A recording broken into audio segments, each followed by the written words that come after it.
Welcome to the Business Purpose Trends podcast. I'm Phil Preston, and this is a weekly update of not more than 10 minutes, helping you navigate purpose in business. And today we're untangling business purpose from purposeful products. I'm sure you've heard the phrase, you're comparing apples with oranges, and that's what's going on here. And this applies to many forms of the purpose world. But today we're just focusing on business purpose and purposeful products. So when purpose is mentioned, is it about things like recyclable packaging or flexible work arrangements, volunteering days, starting with why, attaching a charity to a brand, and so on? Well, we're going to dig into this a little bit further very shortly. But today we're just focusing on this purpose of a business versus a purposeful product, because if leaders and teams are getting it wrong, they'll be mixing apples with oranges and talking at cross purposes, pardon the pun. But before defining business purpose, let's define what it isn't. So it's not an activity. A purpose is not, we make cars. That is the activity, but the purpose of the business is probably something else. And we'll come to an example very soon. It's not a financial goal. Your purpose is not to maximize returns to shareholders. That is now a byproduct of delivering your purpose well. It's not about market share. It's not, for example, to be the largest life insurer in North America, because that's more connected with shareholder goals as well. A business purpose is your why. It's the reason the business exists. It's the common goal everyone's working towards. It's their guiding light, their North Star. And there's so many other analogies that we could attach to this. But what it really is the DNA of your organization. And I refer to it as the benefit to society that you aim to deliver in a financially sustainable way. Now, this is a challenging dual goal, but I think if you see it more as if you're delivering that purpose, then you will be more financially sustainable as long as you can do it effectively. Then that's what we're really aiming at. And this is not just my view. The Harvard Law School Forum on Corporate Governance recently talked about these two dimensions, and it's what the term stakeholder capitalism is really referring to. So this is a different mindset to where we've come from, which is in the not so distant past, a mindset of saying, we'll make as much money as we can, and we'll reduce some harms and we'll give a bit back along the way. So a couple of purpose statement examples. Tesla says we're accelerating the world's transition to sustainable energy. Again, talking about the outcome, that's really nice. They're not saying we make cars. Cochlear, we help people hear and be heard, instead of saying we make bionic ears, which is the activity. The outcome is we help people hear and be heard. Mars Pet Care, creating a better world for pets. So there's three examples of good purpose statements, just so we can put some examples around this. Now, having a purpose statement doesn't necessarily mean you are doing it, though. In Australia, PwC is under a lot of fire at the moment. You can look that up separately because it's breached client confidentiality to try and make money for other people. And interestingly, the first part of its purpose statement says we're aiming to build trust in society. So that's purpose washing, I guess. So their purpose statement is actually okay, but they're not doing it. Now, when we talk about business purpose, there's a lot of confusion about mission versus vision versus purpose versus values, and we'll go into that another time, I'm sure.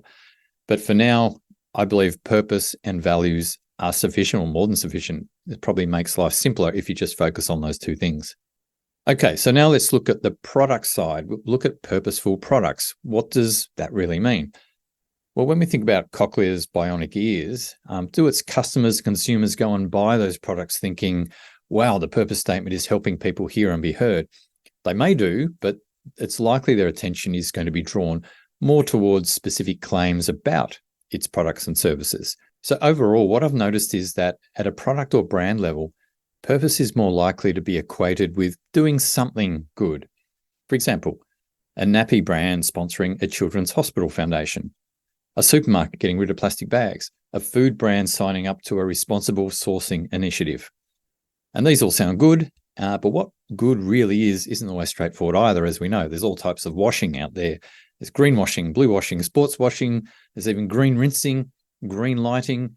And if you want to read more about this, look up some articles written by Dan Wilcock of the UN GCNA, that's the UN Global Compact Network Australia. He's written some really good outlines of these things that you'll find online. When we think about greenwashing, though, for example, we could have unverified facts. So a brand saying we help local farmers, but you're not sure how. They could be putting out vague claims. We use all natural ingredients. I mean, what does that actually mean? We've probably seen the look over there strategy, saying, well, this is sourced from sustainable corn, but maybe there's a whole lot of other things happening in the supply chain as a result of that, extra transport costs, extra processing, maybe into packaging and so on. I don't know. But we've got to be able to see the full picture. And there's the immaterial claims. We've reduced 20,000 tons of CO2 emissions. Awesome. Until you find out that's only 0.1% of their total emissions.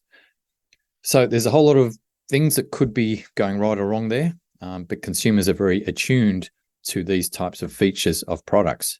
Consumers tend to equate sustainable features with doing good and therefore purpose, which is sort of good, but it does add to the confusion. As an aside, a study by Edelman and 9 major brands found sustainable products grow 2 times faster than conventional ones and have a 28% price premium on average. By the way, an Accenture report in 2022 found that 52% of CEOs say purpose is more of a talent branding tool than a real catalyst for change. So there's talent washing as well, by the sounds of it. But coming back to our central question of business purpose versus purposeful products. Business purpose is the societal benefit you're aiming to deliver in a financially sustainable way. A purpose statement is not enough. You've got to put it into practice. You've got to follow through, and that's going to challenge every company in coming years because you're not talking about just reporting on financial factors now. You're talking about having to report on social, environmental, and or economic factors to prove that you're delivering your purpose. Now, right now, the market's not demanding that, but that's where it's going in the near future. But when we talk about purposeful products, we are talking about specific product features and claims, which often need to be verified and put in context so that we see the whole picture. And zooming out, you could argue that product features are usually a second-order issue compared to the core purpose of the company, which is the first-order concern. As Peter Drucker said, you have to do the right things before you do things right.